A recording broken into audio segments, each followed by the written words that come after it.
Today's lesson, we're going to be talking about the history of mobile data, how cellular networks work, and the different generations of cellular technology throughout the years. Mobile data is internet content delivered to devices such as smartphones and tablets over a wireless cellular connection. A cellular network is radio-based technology. Radio waves are electromagnetic waves that antennas propagate. Most signals are 850, 900, 1800, and 1900 MHz frequency bands. How is a cellular network structured? So a network of radio base stations are built that form the base station subsystem. Mobile phone network is divided into thousands of overlapping geographic areas or cells. Each cell has its own base station. The cells overlap at the edges to ensure connection is never lost when you move from one station to another. So here's a good visual representation of how a cellular network is structured. So as you can see, there's a base station in the middle of each hexagon, and the edges of each hexagon overlap with each other, so you never lose connection when you go from one base station or cellular network to another. Data is transmitted through a global network of transmitters and receivers.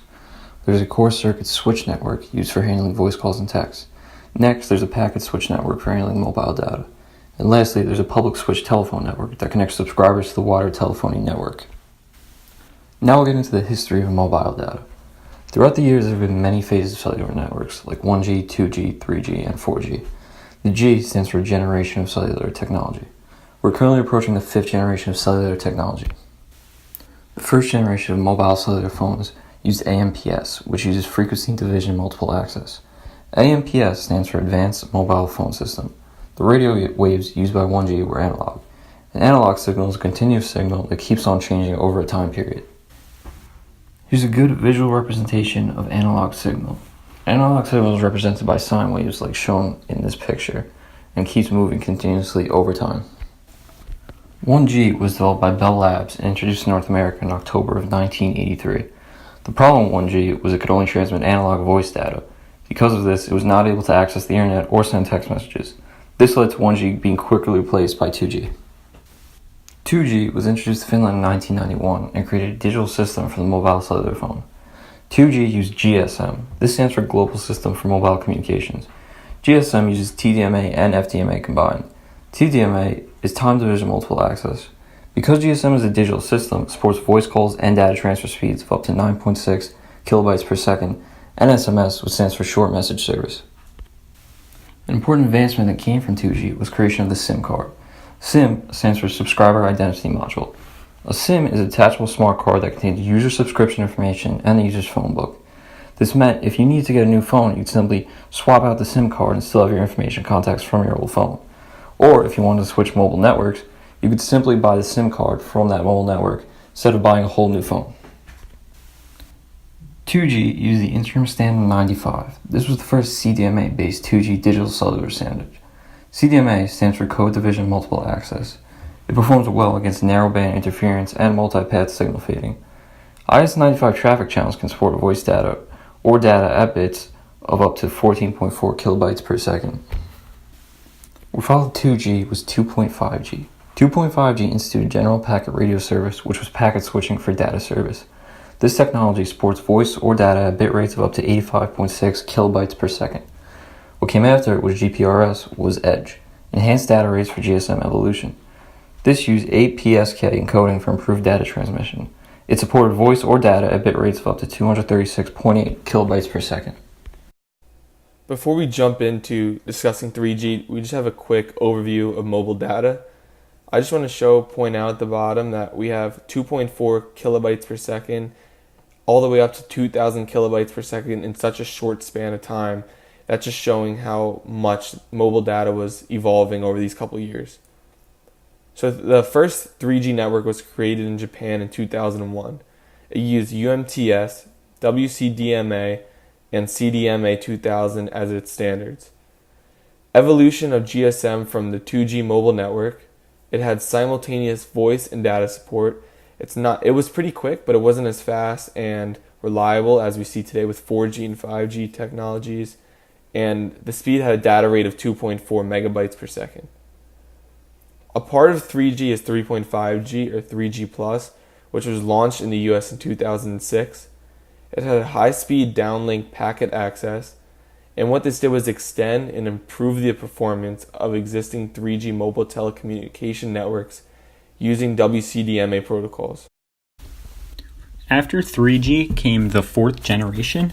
The fourth generation not only provides faster speeds, but also a higher minimum speed that was set by the International Telecommunications Union, or the ITU. They set 100 megabit per second minimum, which is way faster than the speeds that any company is able to reach in 3G. So they had to upgrade their cellular networks and prepare for a 4G that was upcoming. Peak download speeds of 4G were 1 gigabit per second, or 1,000 megabits per second, and peak upload speeds reached 500 megabits per second. Also, downlink speeds reach 3 gigabits per second, and uplink speeds are 1.5 gigabits per second. So before companies could reach the 100 megabits per second minimum, they had to upgrade their networks, and it took a long time before they were able to reach that. It was an unforeseeable goal at the time, so they tried to upgrade until they would get closer to that, but 4G LTE was introduced as a long-term evolution plan before they would reach that minimum speed. So 4G LTE was much faster than 3G, but still not quite reaching the ITU standard of 4G. So 4G also allows multiple carriers to be bonded into a single stream, and radio waves range from a few inches to 1.5 feet long. So after 4G LTE came 4G LTE Advanced, which is actually just the same thing as 4G. A lot of people thought that 4G LTE was an addition to 4G, but in reality it was a slower version. And the 4G LTE-A just met the standards of 4G, but they didn't want to change the naming to 4G to avoid some confusion.